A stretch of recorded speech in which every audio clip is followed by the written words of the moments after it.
Don't be stupid. There we go. All right, so we have the efferent brachial arteries, which are all the ones that lead up to the gills. So if you pull the gills back further up here, then here along the gills, we have the afferent brachial arteries. And then the subclavian is going to be right here. So this goes off the dorsal aorta. Subclavian comes out and it goes into the fin. You can see the brachial artery further up here. The subclavian turns into the brachial artery as it gets closer to the fin. Then we have ventral aorta, which, so if you look at the heart, you have the ventricles, the atrium, then you have the conus arteriosus, which leads into the ventral aorta. And the dorsal aorta is the one that you can follow down the back of the shark to the tail.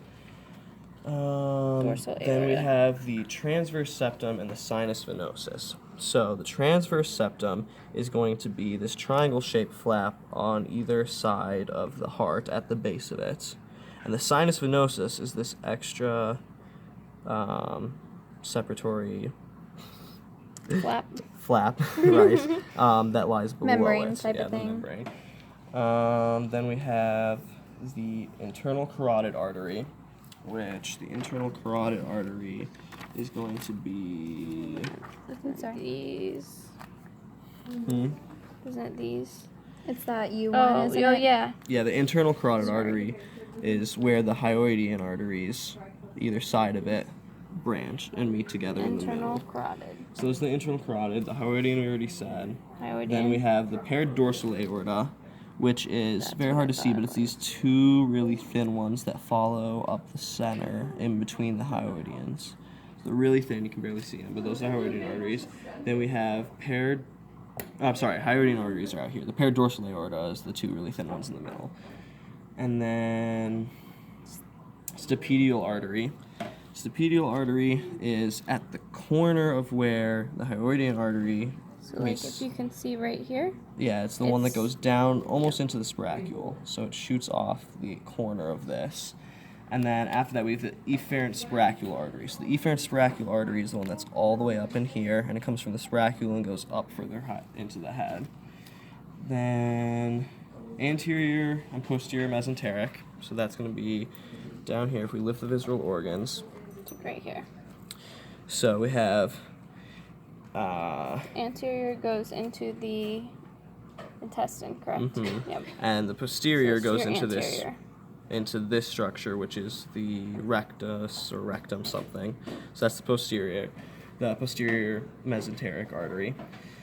And then we have the gastrosplenic, which is the other branch right here. With the anterior mesenteric, there's also right below this. The gastrosplenic, which goes to the spleen. Sorry. It's okay. The spleen just got in the way. It's all good. It's a little slippery thing. So then we have the anterior intestinal and posterior intestinal veins. So the anterior intestinal, flip it this way, is the one that goes all the way up the intestine and meets up here. So that's vein and artery. And the posterior intestinal vein and artery are the ones that go halfway up and then branch over into the spleen. Gastrosplenic artery, did we already do that? Yeah. Celiac? So yeah, now we have the celiac artery. So the celiac artery branches off the dorsal aorta way up here. So if you might come from this side. So it starts down in there, right off the dorsal aorta, and goes through all the organs up into here. And then if you lift it this way, so this is going to be your celiac artery, right there. And then gastrohepatic artery. So the gastrohepatic artery is going to be where all of these meet. So it's going to be this intersection of 4 arteries and veins. 4 arteries and 3 veins is going to be right here. So that's the gastrohepatic artery. The gastric artery is going to be the one that goes this one that goes right here. The hepatic artery is going to be the one right here that follows along the hepatic portal vein. And then the pancreaticomesenteric artery is the one that goes down here into the pancreas with also the vein. Okay. And then we have the iliac artery. Iliac artery. You can barely see, it's very faint. Barely see, but it's right there. So it's right along where the pelvic fins are, but it's inside. And so we know that that is the iliac, but there is also the femoral artery and the posterior posterior epigastric artery, which are in this same exact area, but we don't know exactly where they are or what they look like or what the branches are. So those three are all right there. Okay. Then we already talked about that. Lienomesenteric vein. Lienomesenteric vein. So we have the three veins here. So we have, like we said earlier, the hepatic portal vein, and then we have the which one is this? This is the, I believe we have